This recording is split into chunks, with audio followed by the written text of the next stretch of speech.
కొండా లక్ష్మణ్ బాపూజీ గారి గురించి సినిమా అంటే కొండను అద్దంలో చూపించడం, కొండను అద్దంలో చూపించడం తప్ప ఒక మహానుభావుని యొక్క ఒక జీవన ప్రవాహాన్ని ఏ చలనచిత్రం కూడా పట్టుకోలేదు, ఛాయాగ్రహణం చేయలేనటువంటి ఉన్నతమైన పొడవైన జీవితమైంది.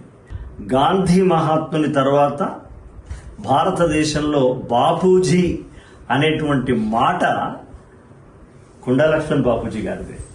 ఆయన ఒక జీవన రేఖని సూచి మాత్రంగా ప్రేక్షకులకు వీక్షకులకు అత్యంత భావోద్వేగం కలిగించే రీతిలో బలంగా హృదయంలో నాటుకునే రీతిలో నిర్మాత గారు తీశారు. దాన్ని విజయ్ చక్కగా చిత్రీకరణ చేసి ఆ కార్యక్రమాన్ని బాగా విజయవంతం చేశారు. అది ఇవాళ మా చేతుల మీదుగా, చెన్నప్ప గారి చేతుల మీదుగా, నా చేతుల మీదుగా విడుదల కావడం ఆ గొప్ప అర్హతగా, యోగ్యతగా, అదృష్టంగా భావిస్తున్నాము. నిర్మాతకు ప్రత్యేకంగా ఎందుకు చెప్పాలంటే వీటి మీద ఇంత చేసాము, మాకు అంత రావాలనే ఆలోచన ఉండదు. ఇది ఒక కాల నాళికల లాంటిది. ఈ చిత్రాలు అంటే టైం ట్యూబ్స్.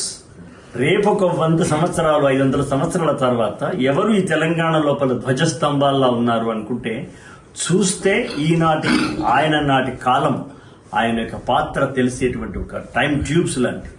ఇలాంటి కాల నాళికల లాంటి చిత్రం తీసిన ప్రతి ఒక్కరిని అభినందిస్తూ, ఇది అందరూ చూసి దీన్ని హృదయంలోకి చేర్చుకోవాల్సిందిగా భావిస్తూ నమస్కారం.